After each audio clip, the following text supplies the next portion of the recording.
What is going on, everybody? Welcome to Protect the Bag. Now, this is a show that gives you financial insights from, let's just say, a different angle. Or where I come from with some sauce, a little stank on it. I'm your host, Lecrae. Let's get started. Now, of course, we can't talk about protecting the bag if you don't know what the bag is. And no, I'm not talking about a Gucci or a Louis or a Chanel or a Birkin bag. See, the bag I'm talking about is literally like a bag of money. It's safety, it's financial security. It's knowing what is and isn't legacy. Let's just call the bag financial health. I know what you're thinking. Financial health, oh, boring, right? No. Listen, some of you all need a triple bypass on your bank account, spending habits, and credit cards. And just like our families pass down food habits to us, we have passed down good or bad financial habits as well. You know what financial health was for me growing up? It was holding money to my ear. Now, don't come for me, Jay, all right? That Zach Morris money phone may not be a lot of money to you, but I'll take those 30 stacks and I'm gonna hold them to my ear. I mean, that's 60 if we're talking about both ears, right? But if I gave you 60K, in this pick, that's 180K, what would you do with it? Would you know what to do with it? See, when we're talking about finances, investing, savings, debt, and credit, people surveyed only answered 52% of the questions about them correctly, according to the Institute of Global Financial Literacy Excellence Center. So, let me get this straight. 100% of us can rap about the bag, sing about the bag, but 48% of us will lose it? No. YOLO is not a good thing if you have no money. The bag is understanding how to set yourself and others up for the future.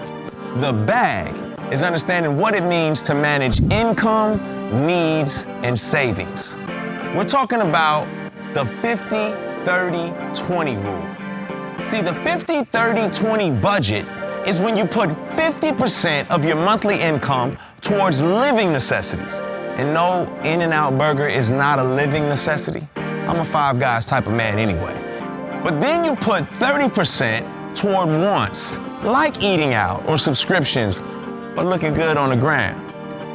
And then that last 20%, that's for savings and investing. Now maybe this sketch right here can help explain what I'm talking about. Check it out.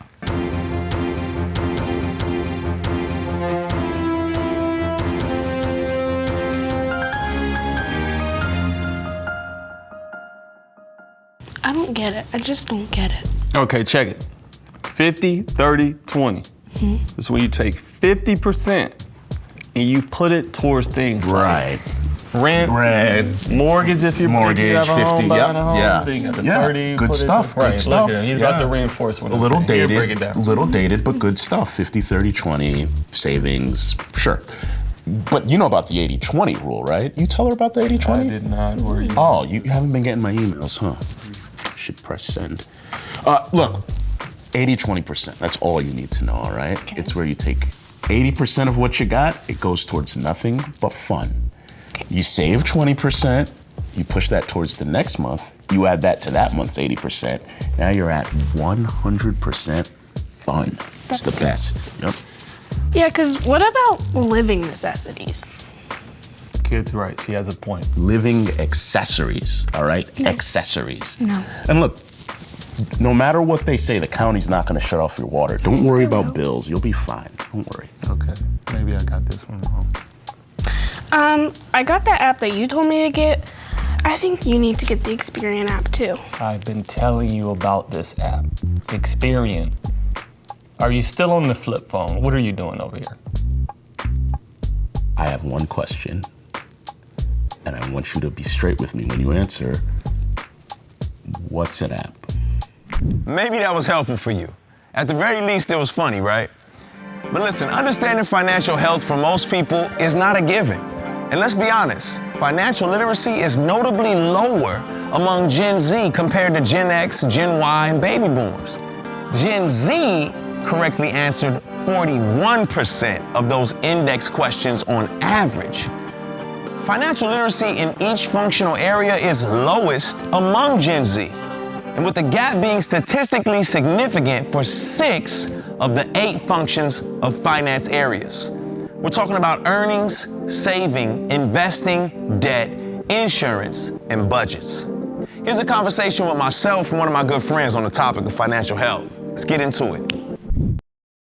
What's going on, everybody? You already know what it is. It's Lecrae. We here on Protect the Bag, and I'm here with my man MPJ, aka Millions Per Jumper. Okay, you know what I'm saying? You know, like I said, man, millions per jumper. You know, I don't put your business in the street. You know what I'm saying? Yeah. But I mean, the word on the street is, man, you get in the bag. That's all I heard. I heard you get in the bag. So you know what I'm saying? My question is, are you nervous about protecting the bag? One of the main goals of being an NBA player is to get that first big contract or that second contract. And then you get it, and man, it's just like you feel so blessed and grateful. But the other day I was kind of talking to my mental strength guy, and I was going through and I was talking about it, and he had me write a letter like to the money that I had just got, like my feelings towards it. Ooh. And I wrote actually like, I don't know how to feel. I don't like. There's a lot of blessings, but as many blessings that comes with, there's a lot of downfall with it too. You know, you get the leeches, you get the people that just expect certain things. There's a lot of pressure that come with it now. There's, you know, you're always thinking about it, trying to protect it, where to put it, and it's a lot of stuff on your mind that you didn't have before.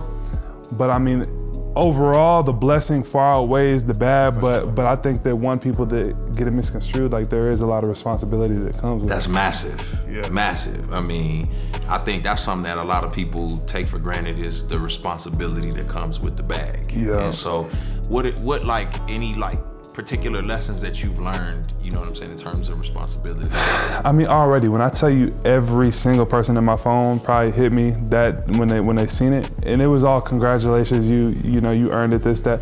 But then like they wait a few days, but then come to, man, I got this great opportunity for you. I got something for you, let's talk soon, whatever. So, you know, there's those things, but like overall, I'm still kind of just, it's fresh for me. And the thing about me is I feel like I got the people in place to where like I don't have to think about it too much. Right. But at the same time, it's time for me to really start becoming more knowledgeable about it, because you definitely want to have knowledge about where your money's going and everything. What was your relationship with money like as a kid, like coming up? Like what was your perspective on it? Did you? Yeah, so like me and my brother is a lot different because I was always basketball, like I'm trying to be the best basketball player I could be. I never really was super into money. Like it was just a gift that I always had. Like I would always tell my parents, like, Mom and Dad, I don't care how many millions I make one day, whatever. I know for a fact money won't change me. And a lot of people, like I would tell some of my friends that I was just like, man, I don't see that happening to me. Like I see a lot of NBA players change. I don't see that happening to me. I don't know why. And I feel like honestly it hasn't, because I think a lot of guys into the league and their goal is, you know, to get the money and live the lifestyle, take care of people around them. Right. That was never my goal. My goal was always to be the best player I can be and, you know, glorify God with the gifts he's given me. And then the money kind of came with it. Now that I have it, it's just like, it's really just, my mindset is more, how can I bless the people around me? How can I make the most change? Because I feel like my lifestyle really won't change that much. You know what I mean? Like I might buy a couple nice things and my By a couple nice things, he means Ferraris. A couple of them. I don't know what you're talking about. What? Tuck my chain. Let me tuck my chain. But other than that, like my attitude has always just been like, it's a blessing, but I never wanted it to change much about me. So as you can tell from our conversation, there's a lot to discuss. And right now we're learning some gold. I mean, some really good insights. So let's go to the streets and see what people across the nation have to say about this same topic. All right, what's going on, y'all? This is Lecrae. We're on another episode of Protect the Bag, and right now we here with my man J True. My name's Kev. My name D. And I'm Robbie. Okay, so who you think got the bigger bag, Drake or Kanye? Just hearing how much he spent a day on the room at the Mercedes-Benz, Kanye got that. Kanye for sure. So when someone says protect the bag, what comes to your mind? You already know. I mean, something, I don't know where we going with it, but you know, some things we can say, some things we can't say. Hey, so if Kanye took some of that bag like a meal and he gave it to you, what would you do with it? I'm running as fast as I can the other direction. Investing into my music career, because I do music as well. I'm a singer. Shoot, I ain't gonna lie. I'm really just building the city up. So if you stay out in the city, you just gotta look for the improvements. That's all it is. Man. Oh, so what about improvements on my house? Shorty, I don't Mine, if you dance on a pole. What are you gonna do with the money? Oh man, I give it away. I, hook the family up. You know what I mean? Pay for the homies. You know what I'm saying? Cause I can't just be that rich by myself. I need some people to hang with. Get a whole fleet of boats. You talk about investing a little bit. Do you invest now?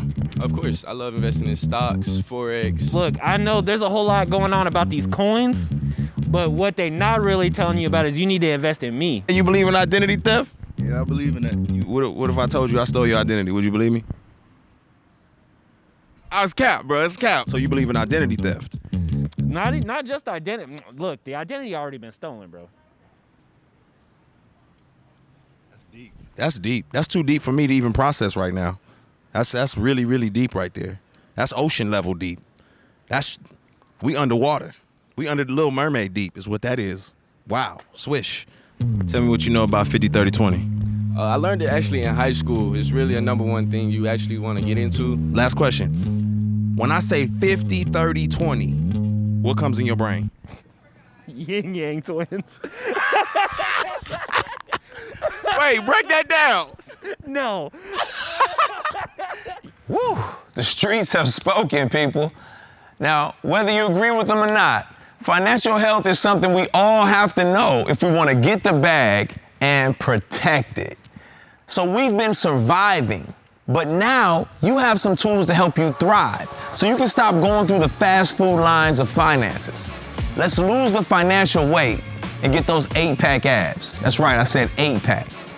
Well, that's our time for today.